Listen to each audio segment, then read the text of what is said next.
Welcome to the Gear Shed. This is where we discuss some theories of equipment, how to use it, how to rig it, how to get ready to go on the river. If you're looking for specific gear-related articles and gear reviews, you can check out raftingmag.com. We've got some gear reviews up on there that you can check out if you're looking for whatever specific piece of equipment that we might be talking about here. But today we're going to be talking about the throw bag. This is an ubiquitous piece of equipment. It's pretty much on every raft that you see out there.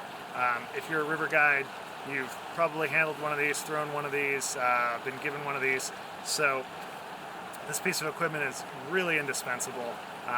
And there's a lot of different theories for why and how to use it, but we're going to get into two basic types of throw bags. This one right here that I have, best described as the boat bag.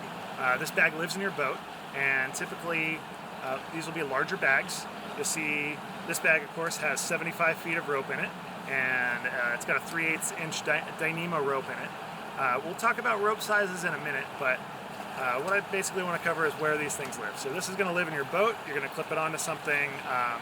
Usually people tie a little loop at the end. Easily clips on with a carabiner. You can unattach it, throw it once you're ready. The second type of bag is going to be your waist bag. Now, my waist bag lives on my lower back, and I have one of three different types of waist bags. Now, there's three theories to how people want to attach these and use them. So the first one is the one I'm most partial to, which is I like to call it the bag in a bag. So I've got this bag here, opens up, and I'm right-handed, so I always make sure my gear opens on the right side, because when I pull it out, I want to be able to make sure that I have it ready to throw. And it just makes it a little bit easier. So I open this flap, grab the bag, there's a small loop inside, we'll pull that out, bag's ready to go, and it's in my right hand. Then I can open it up. And one of the cool things about throw bags, some people have different ideas about how this should be done inside. We'll get to that in a minute as well. But for now, that is the first type of waist bag. Now the next type of waist bag is basically referred to as a clip-on kind of bag. Now on the front of these waist bags, you'll often see that there is a small cherry attached to a quick release harness. And the clip-on bag usually will have loops sewn into this part and this part, and then a small piece of webbing goes through here and attaches to a second quick release harness on the back. So what happens is you want to pull out your throw bag, you pull the quick release harness, and then pull your bag out from there. It's all ready to go. Again, I'm not too partial to it because, of course, there's lots of dangly things on a throw bag, lots of loops, things like that. I just don't like those getting caught, so I like them contained within one bag. So not my personal first choice, but I've used them before, and they work pretty well. Still keeps you from losing your belt. The last type of throw bag, and this is the one that I really try to avoid at all costs, and that is the bag on the belt. And the bag is actually integrated to the belt. So you'll have the bag that's sewn directly onto your belt, and the way to deploy that throw bag is you pull the quick release harness, get your throw bag off, and then you have the whole belt. And from there, since the bag is attached to it, you pull out the rope and toss the entire belt at someone.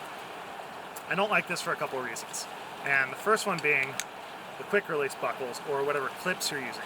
Sometimes people will attach a little pinch clip on there, or other times they'll use this quick release. Well, if you're tossing this at someone with the throw bag on it, it tends to go in weird ways, plus you have all this strap here. So the throw bag can get caught pretty easily, I would say much more easily than a standard throw bag. And then the other thing is you're basically throwing clips and buckles at people as well. And for me personally, I tend to use sort of a utility belt approach, kind of like a superhero. So I have lots of pouches and other things on here that I attach, so I don't like to lose my belt or have it away from me unless I absolutely have to. So those are the types of throw bags that you'll encounter out there on the market. And again, personally, I always go for the waist bag, and I always go for the bag in the bag. It just keeps everything really well put together.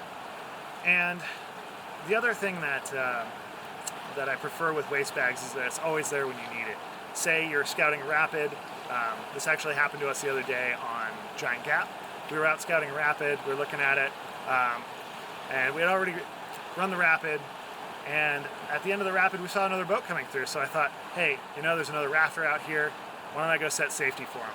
I ran up the river, and I didn't have to remember my throw bag or I have to think about it because the throw bag was already attached to me. So when the bag lives on your waist, it's really, really helpful to have that just there all the time. The next theory I want to talk about with throw bags is the loop in the bag. Now, personally, this is something I don't use. I've seen it used a lot. It kind of comes from the manufacturer this way a lot. And of course, this video isn't here to teach you swiftwater rescue skills or techniques. We're just talking about the bag itself and how it's designed, how it's put together. Now, personally, when I have a throw bag, I always grab the throw bag, open it up, reach in, and I pull out a handful of rope and throw it on the ground so that I have extra rope. So when I toss the bag, if the rope slips out, then I have extra room to move down the rope before I lose the person on the bag, or the bag itself. Some people, what they'll do is they will take the end of the rope, tie a figure 8 knot in it. And the figure 8 knot in the end of the rope, I feel like it cuts off about a foot of the rope, especially when you have a shorter bag, like a 50-foot waist bag. You're already cutting off about a foot on one end for one part of the rope, and you cut a foot off the other end. I mean, when you're talking larger watersheds, larger rivers, it can be a little troublesome to be missing that. One theory I've heard why people do this at the end is they pull the rope out and they can just toss it straight out of the bag and they have something to hold on to that stops their grip. But I always feel like having 6 feet of rope to slide your hand down as opposed to just a knot is a little bit more safe, and in terms of pulling someone in if you have them on the line.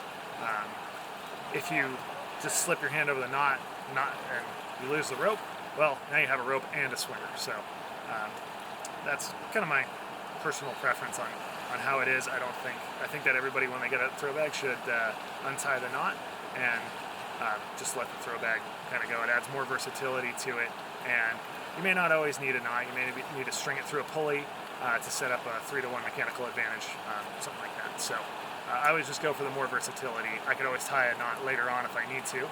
And one of the other theories of a throw bag is tossing it from a boat, and that's not something I'm partial to. I always feel like a throw bag should be thrown from a very stable position.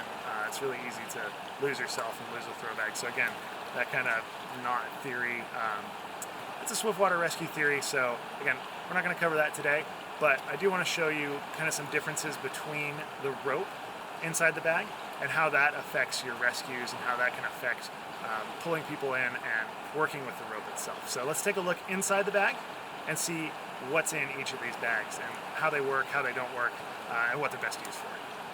So here we have our 2 throw bags. On the left, of course, this one being my waist bag, and over here we've got our boat bag. The one on the left, our waist bag, it has a 1/4-inch Dyneema rope in it, and on the right we also have Dyneema rope. However, that is 3/8 inch in diameter. Now you can see the size difference in the 2 bags. Now of course the one on the left has 50 feet of rope, and the one on the right has 75 feet of rope. So the 75-foot bag, of course, is going to be larger, but when we think about the rope size here, and we're going to go ahead and zoom in on the rope size, you'll notice that 3/8 inch rope is about 33% larger in diameter and circumference than the 1/4-inch rope. Now, where this comes into play and how it affects your rescues is that the 1/4-inch rope obviously has less surface area to grab onto, thus providing less friction on your swimmer and less friction to grab onto. So if you're using it for, say, an unpin, or you're using it just to catch a swimmer, I mean, obviously you're going to have less friction, and that's going to mean less grip and translate to potentially sliding more on the rope. So that's definitely something to consider when you're purchasing throw bags, is how much you want to have. Now, when we look at the size of these bags as well,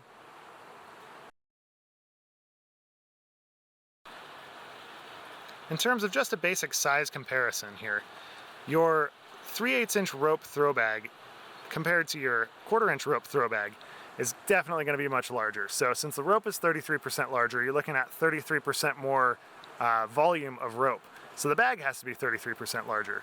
Oftentimes you're not going to find a lot of waist bags that are going to have 3/8 inch rope in it. It's just a little too big and bulky to accommodate that. I mean, we're talking, if you have to shave off 33% of your rope on a 50-foot rope, I mean, that's not a lot of rope left over to make a rescue. So a lot of times people will either make them larger, wider, longer.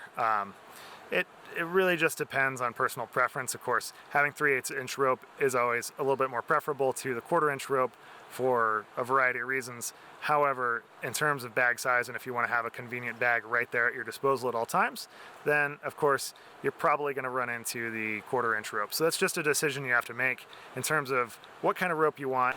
So once you use your bag or perform a rescue, you're going to end up with this big old tangled mess of rope. And the best way, if you are not super familiar with the throw bag, to pack this thing is to grab a carabiner,